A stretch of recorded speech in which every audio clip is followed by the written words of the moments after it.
Bom, vamos lá, segunda parte do vídeo se Moisés existiu. Lembrando que tem muita coisa ainda, eu estou indo ponto por ponto, tá? Então ainda vai ter mais alguns vídeos até eu terminar de analisar bastante coisa, mostrar evidências, os ixos, o mito de Sargão, tudo isso eu vou mostrar ainda nesses vídeos, tá? E só lembrando que eu estou começando fazendo um contraponto a esses artigos, esses argumentos, como esse aqui, ó, da Super Interessante. Deixa eu ver se eu consigo mostrar aqui pra vocês, ó. Esse aqui é o artigo da Super Interessante, tá? Quem quiser ver, eu vou deixar na descrição do vídeo, tá? Aqui onde eles abordam todas essas questões, ó. Tá? Então vamos lá. Vamos começar com o nome egípcio. O artigo da revista Super Interessante argumenta que o fato do nome de Moisés ser egípcio seria uma prova de que os hebreus simplesmente adaptaram a história de um personagem egípcio ou deram o nome egípcio, né, a um Moisés histórico para exaltar a autoestima do povo, né, que eles venceram uma poderosa nação da época, que era o Egito. Bom, o nome de Moisés é de fato egípcio, sim, que seria Moses, ou Moses, né? Que significa literalmente filho, ao contrário do que diz a Bíblia, inclusive. Como, por exemplo, Ramsés, filho de Ra, ou Tutmoses, filho de Tut, e assim por diante. Ó, eu pus até separado aqui para vocês verem. Ó. Por exemplo, no aramaico, filho é Bar. Então, quando você vê assim, ó, Bar-Cova é filho de Cova, Bar-Jonas é filho de Jonas, Bar-Nabé é filho de Nabé, Bartolomeu é filho de Ptolomeu e assim por diante. No inglês a mesma coisa, Sam é filho. Então Peterson é filho de Peter, Emerson é filho de Emer e assim por diante. E no egípcio é a mesma coisa. Esse Moses que a gente fala assim, portuguesando Moisés, é filho na linguagem egípcia antiga. Então Tut, Moses seria o filho de Tut, Ra Moses, filho de Ra e assim por diante. Só que no caso de Moisés não tem o nome da divindade, porque geralmente aqui era o nome de uma divindade. Aqui, ó, Tut era um deus egípcio, deus Tut. Então Tutmoses era o filho do deus Tut. Só que no caso de Moisés não tem esse prefixo, só tem o Moses, que seria literalmente filho, ok? É um sufixo. O artigo chega a insinuar que os hebreus, talvez por desconhecerem o idioma egípcio, não perceberam esse equívoco e deixaram Moisés com esse nome. O problema é que na versão hebraica das escrituras não é omitido que Moisés teve sim o nome egípcio. Então não é uma ignorância do povo antigo que deu sem querer o nome egípcio para um personagem ou manteve o nome egípcio. A Bíblia mostra isso, porque segundo a Bíblia, Moisés foi adotado pela filha do faraó. Okay, ó. E quando o menino já era grande, ela o trouxe a filha do faraó, o qual o adotou. Então quem adotou Moisés foi a filha do faraó egípcio e chamou ele de Moisés. E quem deu o nome para ele foi justamente ela. Então é claro que ela deu para ele o nome egípcio. Nós vamos entrar nesse detalhe aqui também no vídeo. Já que, segundo José, ele diz a mesma coisa. Ok, ó, e vendo, ele fala até o nome dessa filha do faraó, Termutes. Cheia de tanta graça e não tendo filho, resolveu adotá-lo. Levou até o rei seu pai e depois de falar-lhe da beleza do menino e da inteligência que já se manifestava dele, disse: foi um presente que o Nilo me fez de maneira admirável. Recebi-o em meus braços e resolvi adotá-lo e vou-lo oferecer como sucessor, pois não tendo filhos. Com essas palavras, ela o colocou nos braços do rei e recebeu com prazer, e para obsequiar a filha, estreitou-os nos braços, colocando-lhe o diadema sobre a cabeça. Então quem deu o nome de Moisés foi a filha do faraó. Que nome que eles queriam que Moisés tivesse? O nome hebreu? Não. Se ele foi adotado, como você vê aqui por essas fontes, na própria Bíblia inclusive, pela filha do faraó, é claro que ela ia dar um nome egípcio para ele. Ela não ia dar, por exemplo, um nome português para ele. O nome dele será Manuel. Nem o nome grego. O nome dele será Astalopitolus. Não, era. O nome dele será alemão, Hans, Alfred. Não, então é claro que o nome dele é egípcio. Então esse argumento aqui do artigo, com todo respeito, eu achei tolo. E nós podemos pressupor, aqui é só uma suposição, de que havia um nome de uma divindade junto a Moisés. Que nem eu falei aqui, ó, de Tutmoses, Ramoses, né, que sempre tinha um nome de uma divindade junta. Dá a entender, então, se a gente for analisar assim, a gente pode supor que o nome de Moisés deveria ter algum nome de uma divindade antes do nome dele. Como ele foi tirado das águas, eu, no caso, Ronaldo, eu ouso supor que seria o deus Rapi, que era o deus das águas, né, que abençoava o rio Nilo, e como ele foi tirado lá do rio Nilo pela filha do faraó, então o nome de Moisés poderia ser Rapi Moses.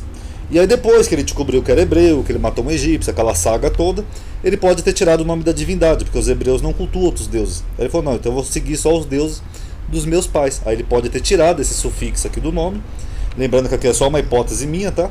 E adotado o nome Moses. Ah, você é filho de quem? De qual deus? Não, meu nome é só filho, é só Moses, pronto. Joséfo concorda com a versão bíblica de que Moisés significa tirado das águas. E Joséfo chega a dizer até o significado. A princesa ordenou-lhe que criasse o menino com todo cuidado e chamou Moisés, isto é, salvo das águas, como sinal de um estranho acontecimento. Pois Mo, segundo Joséfo, na língua egípcia significa água, Mo. E Isis significa preservado. Então, segundo Joséfo, ele tem esse mesmo entendimento aqui da Bíblia. Só que aí nós temos alguns probleminhas, né? A origem do nome, dentre alguns eruditos, apontam para a origem egípcia e não hebraica, sem o elemento teofórico. O que é o elemento teofórico? É o nome da divindade. Teo é Deus, tá? Para quem não sabe. Mes, ou na forma grega mais divulgada, Moses, deriva da raiz substantiva mis, criança, filho, correlatada de forma verbal msi, que significa gerar. Note que na língua egípcia, à semelhança de outras do Oriente Próximo, a escrita renunciava o uso das vogais. Mis significa gerado, nascido, ou literalmente filho. Tome-se como exemplo o nome dos faraó Amoses, que significa filho do deus Amon-Ra, Tútemes, o filho da deusa Tote, ou Ramses, filho de Ra, e assim por diante. Semitas que alcançaram posições de destaque na hierarquia social egípcia receberam o nome de Mes, como Ramses Khan-En, Neterou. Se eu estiver pronunciando errado, me desculpem, tá, pessoal? Isso aqui é egípcio, eu não entendo nada dessa língua. E Ramsés Semperé, e assim por diante. Envolveram-se em revoltas de escravos ou em traumas da corte, tá? Alguns estudiosos tentam fazer uma ligação com o hebraico, porque tem um verbo em hebraico, que eu acho que é machá, se eu não estou enganado, que significa água. Aí eles tentam achar esse entendimento de Joséfo, mas particularmente eu acho que é um equívoco, tanto da Bíblia quanto de Joséfo, tá? Eu acho que eles, como eles não tinham conhecimento do idioma egípcio, eles acreditavam que Moisés seria tirado ou salvo das águas, mas no idioma egípcio é literalmente filho. Os egípcios eram uma nação poderosa na época. Inclusive o artigo da revista, né, cita que toda a região de Canaã era submetida ao jugo egípcio, o que pode ter originado inclusive o segundo artigo, a lenda de um príncipe guerreiro. O que seria estranho é uma nação extremamente pequena e militarmente frágil na época, que era Judá, Israel, confrontar uma nação bem mais poderosa e que a oprimia gratuitamente. Não faria muito sentido você confrontar um inimigo, entendeu? Se Moisés fosse meramente uma construção hebraica, o mais natural seria que os hebreus bajulassem os egípcios em troca da proteção, e não ao contrário. Então, se é para criar um mito, como o artigo dá a entender, só para vocês entenderem aqui, seria mais lógico eles criar um mito que bajulasse os egípcios, porque os egípcios eram uma ameaça e uma pedra no sapato de Israel. Ah, tá vendo? Nós temos um herói que foi um grande herói que era amigo de vocês, e não um inimigo, senão não teria sentido, seria até burrice. Aliás, muitos dos costumes hebreus eram justamente para afrontar os deuses egípcios, como o Cordeiro de Páscoa, por exemplo, que era uma afronta ao deus Amon, que era representado assim, com um corpo de leão e a cabeça de um cordeiro, como a gente pode ver nos seus templos em Tebas. Ó, aqui é o templo de Tebas, e aqui vocês veem esse animal híbrido, que tem um corpo de leão e a cabeça de um cordeiro. Isso era um templo que era dedicado ao deus Amon, Amon-Ra. Então, os hebreus comiam na Páscoa um cordeiro justamente para confrontar as divindades egípcias. Então não teria lógica uma nação tão pequena confrontar um deus, uma nação tão poderosa, e seus deuses baseados numa farsa. Seria até um suicídio. E como o judaísmo surge como antagonismo a essas crenças, que eu já mostrei naquele vídeo, era natural eles fazerem esse tipo de coisa para mostrar ao povo que esses deuses pagãos temidos não eram nada. Que nem o sacrifício lá, o desafio de Elias, essas coisas. Era para mostrar para o povo, ó, tá vendo aqueles deuses do Egito? Eles não são nada. Ah, eles cultuam um cordeiro, então vamos comer um cordeiro. O que vai acontecer com a gente? Nada. Justamente para mostrar que esses deuses não eram reais, ok? E mesmo se nós considerarmos a hipótese de Moisés ser uma construção, vamos considerar então que sim, que os hebreus construíram esse personagem, ele surge como um antagonismo aos ritos egípcios, que nem eu já falei naquele vídeo que eu fiz aqui no canal. Você vê que muitos dos rituais hebraicos eram justamente para confrontar os rituais egípcios, correto? Um antagonismo. O livro da lei e a reforma de Josias. Um argumento interessante mostrado no artigo da Super Interessante é a de que Moisés teria sido uma construção do rei Josias. O rei Josias, segundo a própria Bíblia, durante o seu reino, sacerdotes encontraram o livro da lei que havia se perdido. O rei percebe que a idolatria havia contaminado o seu povo e promove uma reforma religiosa.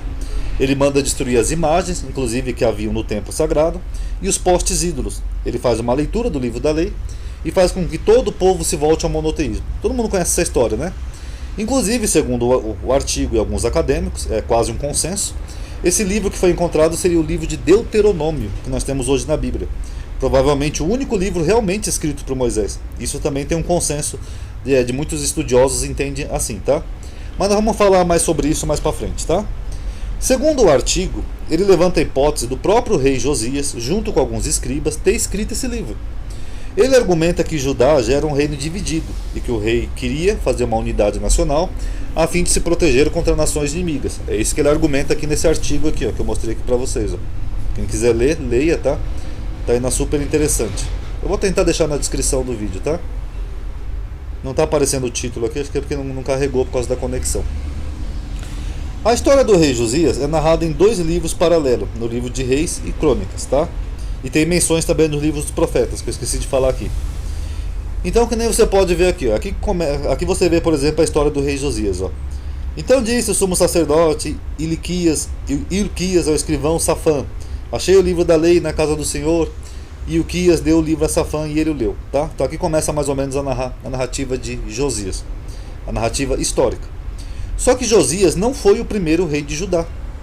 Tem esse detalhe. Ele foi o 16º rei de Judá. E olha que eu estou falando de um reino, né? Porque tinha o rei de Judá e o reino de Israel, reino do norte e reino do sul. Logo, o mesmo autor desses livros narrou de forma resumida a história de 15 reis anteriores, não só a história do rei Josias. Então vamos supor que esses livros sejam farsas, né, para validar a história do rei Josias e o monoteísmo. Ok, como diz o artigo, vamos considerar essa hipótese. Na hipótese da fonte Q, que eu já mostrei em outros vídeos aqui dos evangelhos sinóticos, o que nós vimos? Vocês lembram daqueles vídeos que eu já falei 500 vezes sobre essa hipótese da fonte Q? Que pessoas podem narrar o mesmo fato de formas diferentes sem mudar o fato.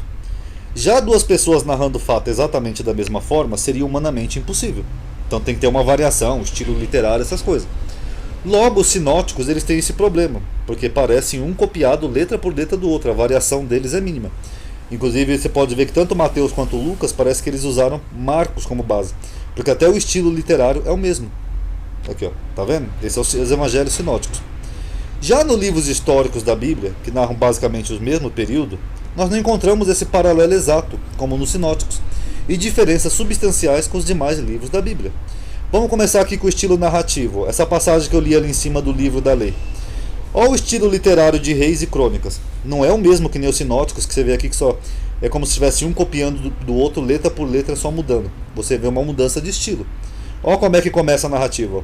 Porém, não se pediu conta do dinheiro que se lhe entregara nas suas mãos, porquanto procediam com fidelidade. Então disse o sumo sacerdote Ilquias ao escrivão Afã. É um estilo. Agora vamos ver Crônica.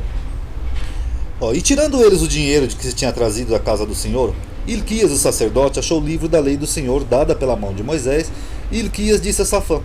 Então vocês notaram que o estilo literário é diferente? E algumas nuances também você nota a diferença, que nem aqui Reis menciona que esse Ilquias era o sumo sacerdote, o que o autor de Crônica só fala que era um sacerdote, podia ser um sacerdote comum. O livro de Reis fala que ele leu o livro, é omitido pelo livro de Crônicas, e assim por diante. Então você nota uma diferença não só no estilo, mas também na narrativa, o que é diferente dos evangelhos sinóticos. Outros exemplos. Vamos pegar aqui o livro de Reis, ele fala assim, estou tentando usar a Bíblia de Jerusalém aqui como base, tá? Porque as Bíblias Almeida elas dão uma corrigida no texto. Fala que o rei da Síria,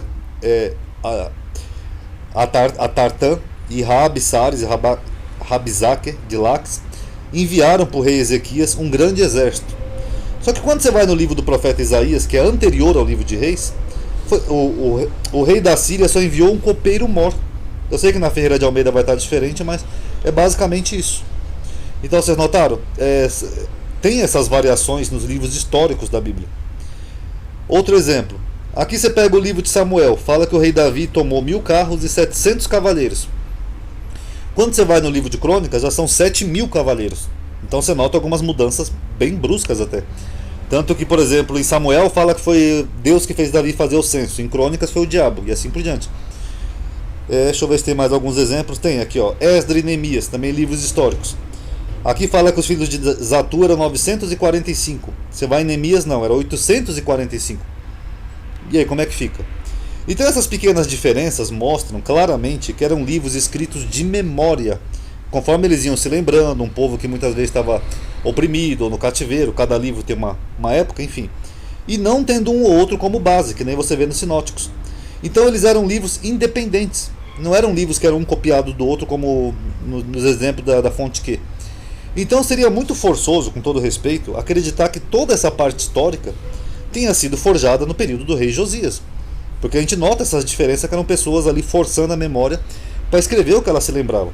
Se fossem livros como os sinóticos, tendo um ou outro livro anterior como base, logo, nós poderíamos sim admitir essa hipótese. Não. O autor de Crônicas usou o livro de Reis como base. Tudo bem, mas não é o caso, entendeu? Então eles são mais o reflexo de um período que eles iam se escrevendo de memória, se lembrando, e muitas vezes tropeçando nas memórias, cometendo os erros e variando o seu estilo literário. E os demais livros históricos, como por exemplo de Juízes, que narra todo um período que é pré-monárquico, como é que ficaria? Porque mesmo antes desse período do rei Josias, nós temos um período também que a Bíblia menciona, que é o período da época dos juízes. Desde o estabelecimento das tribos lá na terra de Canaã, até todo um período pré-monárquico, quando os juízes governavam Israel. Tudo bem que o livro de Juízes também tem muitos floreios, tem muitas alegorias, tem personagens ali que não são reais, como Sansão. Sansão é só um mito. Mas, independente disso, teve um período ali pré-monárquico. E aí, como é que fica? Então, tudo começa com o rei Josias, é isso?